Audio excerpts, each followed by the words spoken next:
Okay, thank you everybody. Good to see a full house.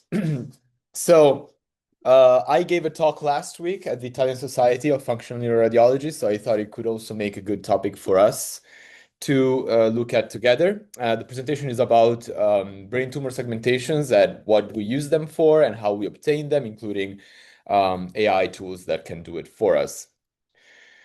So, first things first, what is a tumor segmentation? Most of you know this already, but essentially the idea is to perform a voxel-wise classification task. For each voxel, we decide whether or not it is part of the tumor. So usually we label it as 1 or 0, tumor yes, tumor no. Okay. In the most typical implementation, modern implementation is just slightly more complicated than that.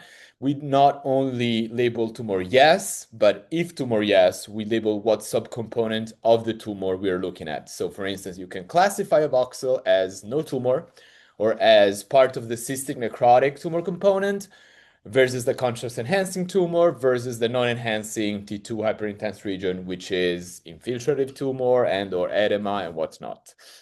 These are all mutually exclusive layers, but essentially it's still a voxel-wise classification task. It's just a little bit more layered than just yes or no.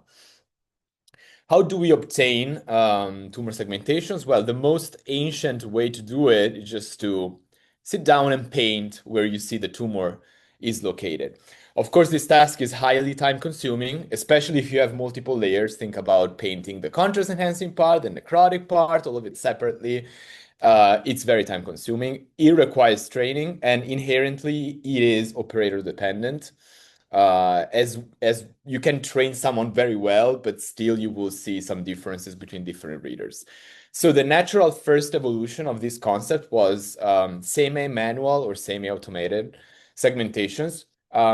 These are approaches that merge a manual component with a automated component. A good example of this merging is what we have done in this lab for years. So you can, for instance, automatically calculate T1 subtraction maps via just normalization, co-registration, and digital subtraction. That gives you an idea of what voxels are enhancing, what voxels uptake contrast agent quantitatively. Then there is a manual portion of the task. We manually delineate, isolate the part of the brain that is representing enhancing tumor. But then we use a quantitative threshold to more objectively and more automatically, I guess, isolate the enhancing voxel. So this is an example of semi-automated or semi-manual segmentation. Another example is what ITK Snap does, a very popular software product, just slightly different. What ITK Snap semi-manual tool does is it lets you outline a bounding box, is called, of where the tumor is located. Then you set what intensity thresholds you see that correspond to the tumor intensity. After that, there's an additional step that is placing these bubbles or seeds that will act, of course, as seeds from which the segmentation expands from. So you can see here how the segmentation will expand from those seeds while respecting the bounding box and the intensity threshold that you set. And this is a example of the results that you obtain. Okay, how about fully automated segmentation? So the history of automated segmentation started, well, I guess, I don't know if it started then, but a very important milestone for it was the curation of the BRATS datasets starting in 2012. The BRATS datasets were the first, I think, or I guess, well, most known, publicly available glioma repository of glioma images with not only the images, but also expert annotated segmentations that can act as a ground truth to develop automated models. What's interesting is that the first BRATS challenges back in 2012, imaging labs were trying to automate the process of segmentation, but they were using mostly machine learning models such as random forest or clustering and whatnot. Only after that, around 2015, it began the era of neural networks. For instance, with UNet, that if I did my history homework correct, was first proposed for cell segmentation in histology.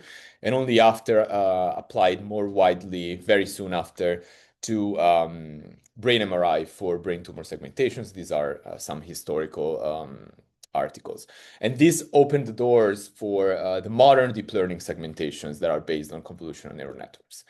This is a example, very, very famous tool that is very research oriented and open access, HDGlio. It uses as input these four standard conventional sequences, so T1 pre and post contrast, T2 and flare, and it outputs a segmentation of a glioblastoma. In this, of course, this is a model for glioblastomas or gliomas. Segmentation layers for the enhancing component and the non-enhancing T2 hyperintense component. And it's open access and freely available. Another example that most of us are familiar with is Neosoma. It's a commercial software and does something very similar. Just in addition, it also has a layer of the necrotic component of the tumor. So it can be the cystic or necrotic and also surgical cavity component of the tumor. If we want to try have an overview of the available tools, this is not a non-exhaustive overview, but the main categories are as follow. I divided two different rows. So the lower row is more of research-oriented software. So if you want to use those, you have to be capable of doing some pre-processing on yourself because it's not going to be interacting with PACS very well. The upper row is PACS integrated solutions. So they speak with the PACS system. You can retrieve images directly from PACS and push the results back to PACS usually. And the two columns are the division between semi-automatic tools versus fully automatic tools, so semi-automatics. Semi-automatic tools we have covered. Fully automatic mean usually neural network-based, AI-based, fully automatic. Usually, for the most cases that I know, the clinical PACS integrated semi-automatic group usually works with workstations. So they have dedicated workstations that interact with PACS and the data remains local. Whereas for the most cases that I know, the fully automated PACS integrated solutions are usually cloud-based. So usually from PACS, data is sent to cloud, processed on the servers of the company, and then the results are pushed back. I want to quickly discuss brain met segmentations because we do have a tendency when we talk about brain tumor imaging to think about only glioblastoma a bit too much. Brain met segmentation is a additional layer of complexity and a challenge because not only we want to isolate what parts of the brain correspond to tumor, but we want to separate the different lesions and even more difficult, follow them over time and have a correspondence over time in different scans, acquire different time points of what is metastasis 1 over time, what is metastasis 2 over time. So you need a tool that is also able to cross-reference different time points to ultimately obtain some plots that tell you whether each metastasis is growing or shrinking over time. Neosoma has a brain met package, also NeuroQuant has, and this is another tool that is called RoboVision. So you see how all of the different metastases are parcellated. A lesion ID is assigned, so you can follow the same ID of the lesion over time. That's the idea. This tool also performs well with small metastasis, which is an additional complication compared to glioblastoma. I'm also working on lymphomas, and this is just quickly my experience that I want to share. I've been using the Neosoma glioma solution for it, and it works pretty decently. So hopefully the lymphomas too can be segmented with that. So what's the status of automatic segmentations, or what are the criticalities? So right now we saw there are some open source tools that are free, but the problem is that they're not really clinical practice friendly. There are commercial solutions, but of course they require payments. So someone has to purchase them. They have to justify an expense. So not so straightforward sometimes. PACS integration exists, but it's still a little bit complicated. And cloud-based solutions sometimes kind of conflict with institutional policies. or at least they add some complications because you need a special permit for the data to leave the institution and go and be sent to cloud. So currently it's not super easy to implement clinically, but definitely the field is progressing. So I think this is going to be improved soon enough, probably. So we discussed how we obtain the segmentation. So what do we do with them now? So there are a couple of different applications. The most important one that I'm going to cover today is tumor volumes and what we use tumor volumes for. According to RANO2, so RANO2 is a system of rules to determine whether or not a tumor is growing or shrinking over time, especially in a clinical trial. So RANO2 accepts the use of 3D volumes as opposed to the more traditional bidimensional diameters. One caveat, though, is that for RANO2, we can only use the volume once we determine that there is measurable disease. So we have to prove there is at least a nodule of 1 by 1 by 1 centimeters, and then we can use, okay, the whole segmentation of, in this case, the enhancing component, say, all right, the tumor is 20.7 cubic centimeters. Whereas if we are not able to demonstrate that there is a measurable nodule, then we are not going to use that segmentation at all. We're going to abstract the volume to 0 cc.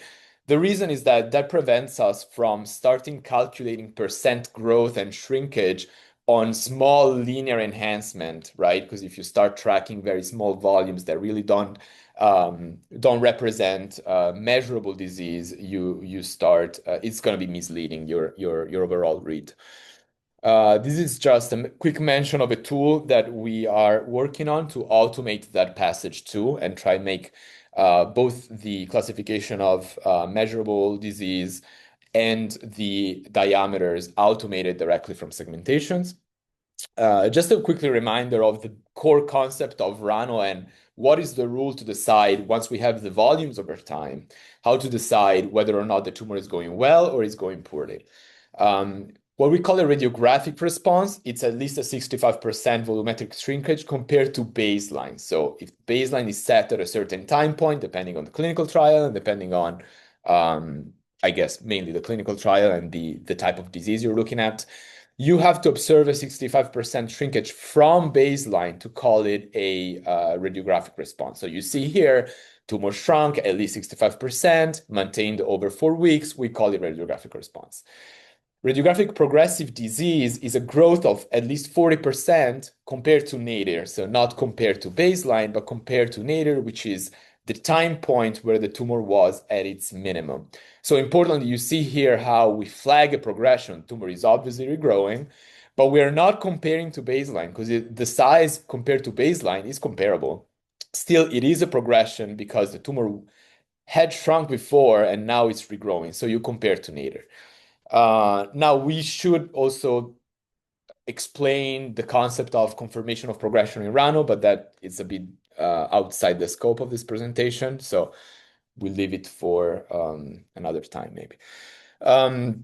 One objection that one could make is, do we really need volumes to see if a tumor is going well or bad? We can just look at the images, we can measure diameters and whatnot. So this is a good example of a case where you clearly see how the volumes are helping you, right? Like if you only see at the upper row, you only see at the look at the images, it's very hard to tell whether a tumor is growing or not.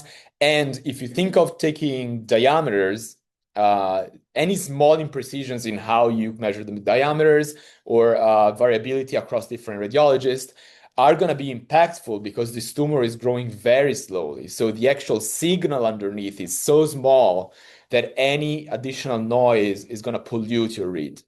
So instead, if you use automated segmentations of a software that is going to be very repeatable and always output the same segmentation with the same image, now you see that there is a very slow growth. Now, a different question is whether or not we are alarmed or not by this growth. It's very gradual. It's very small. Someone may even say it's negligible. This is a clinical question, and we can debate it. But at least having the data and actually understanding that the tumor is growing is already something very important to know. Of course, this is being tested, and it's been shown how diameters, due to their little inconsistencies, can be a little bit confusing when assessing slow-growing tumors. There's an effect that is called the yo-yo effect. So if you're a little bit imprecise in measuring diameters, the volumes over time are gonna look like a yo-yo type of effect over time, whereas volumes are more like smooth and harmonic in their growth or shrinkage. And the other aspect is inter-reader agreement. Diameters have been shown to have a poorer inter-reader agreement compared to volumes, and this study also used semi-automatic volumes. So if you think about, we will implement automatic volumes, that the inter-reader agreement is not a problem at all anymore.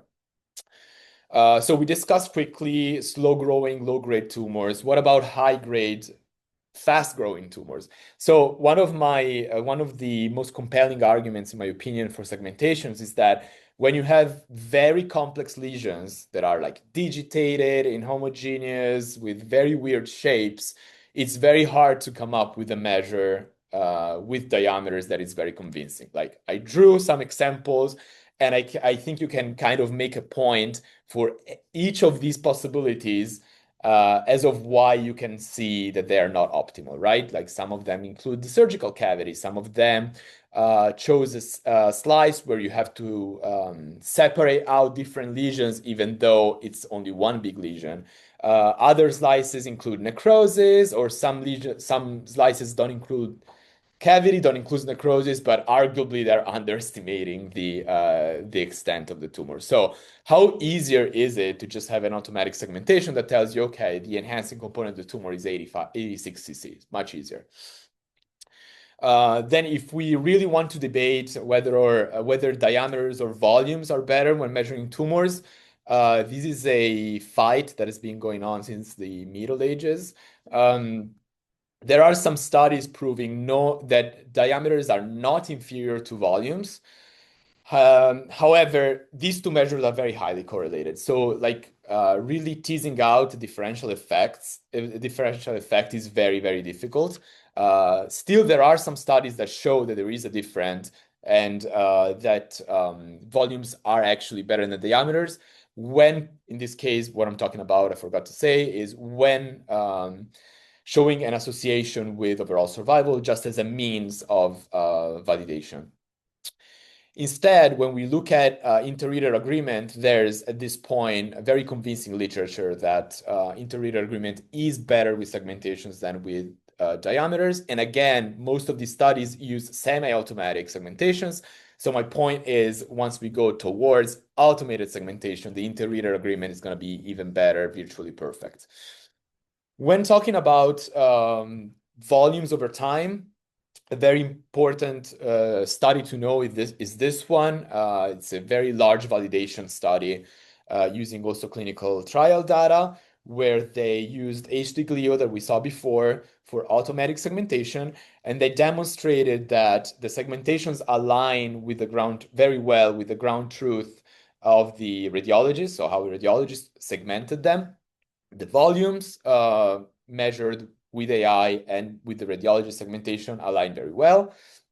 When we look at progression-free survival, the progression-free survival determined with the segmentation of the radiologist or AI, they are essentially the same. Whereas it's not true, this is not true when they're comparing the local and central assessment based on diameters. So this again raises a concern for inter-reader agreement. Both the central review and the AI segmentation assessment of progression was tightly correlated with survival, which also validates the methodology. So we talked about the run evaluation and clinical monitoring. I wanted to mention the mathematical modeling. So whereas with RANO, we're just essentially looking at whether a tumor grew or shrunk, the tumor growth rate paradigm. The concept is modeling how fast the tumor was growing before a certain treatment, ideally in a clinical trial, and then measure how fast the tumor is growing after the experimental treatment has started.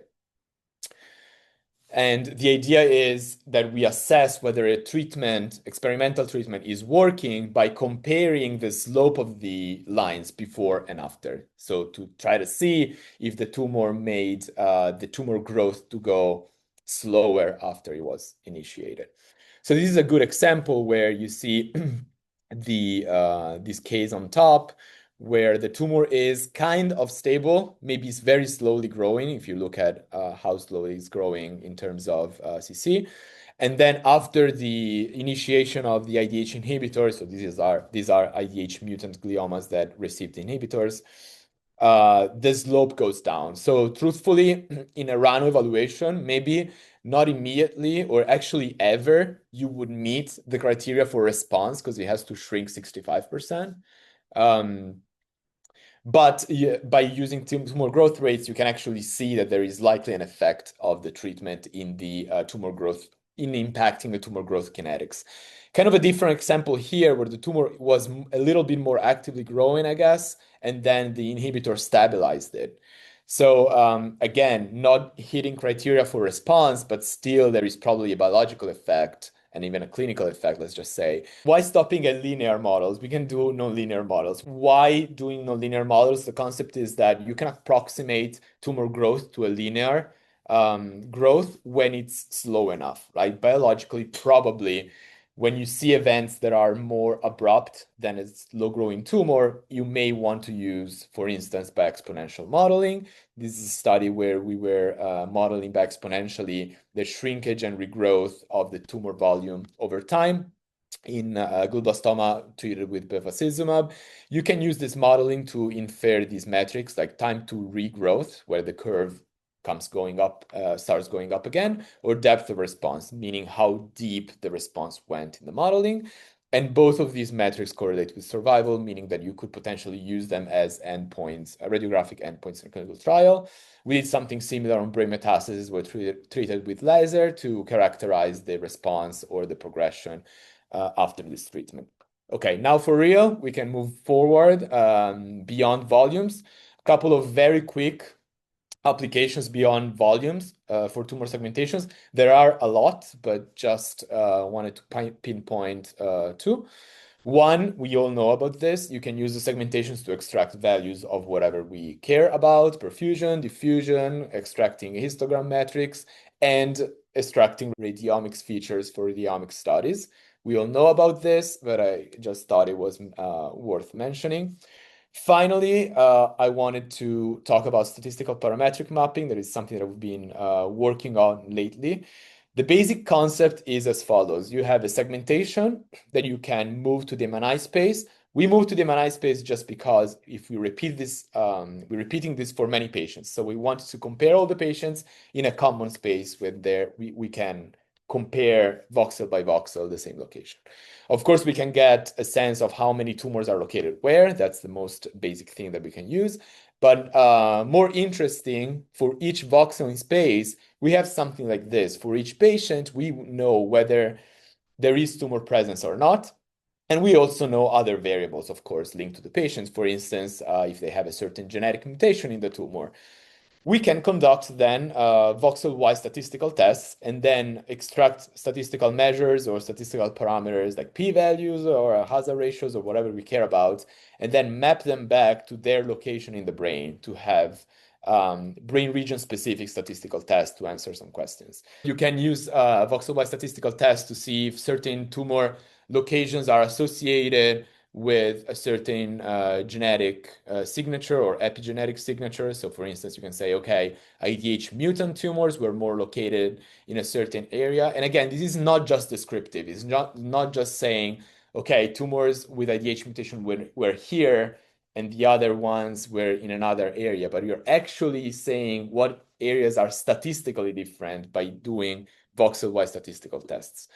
And this is the application that we recently did, where you can make the statistical model for each voxel a little more complicated. So we were looking at what regions, for which regions tumor presence was associated with survival. And you see that you can isolate statistically significant clusters of, for instance, eloquent areas in the left hemisphere or deep-seated areas in the left hemisphere that were associated with worse survival, whereas some frontal locations, more superficial and more anterior frontal, were associated with a better survival. You can also depict modeled survival curves to get a sense of what you're seeing. Last step, even more interesting, you can make things even more complex, use interaction variables to map whether a certain variable, like a prognostic variable or even a treatment, experimental treatment, has a specific effect for a specific region of the brain. So here is we're showing how the tumor volume has a more pronounced association with survival in certain areas of the brain, whereas other areas of the brain have a more mild association between volume and survival, even statistically not significant. That's all.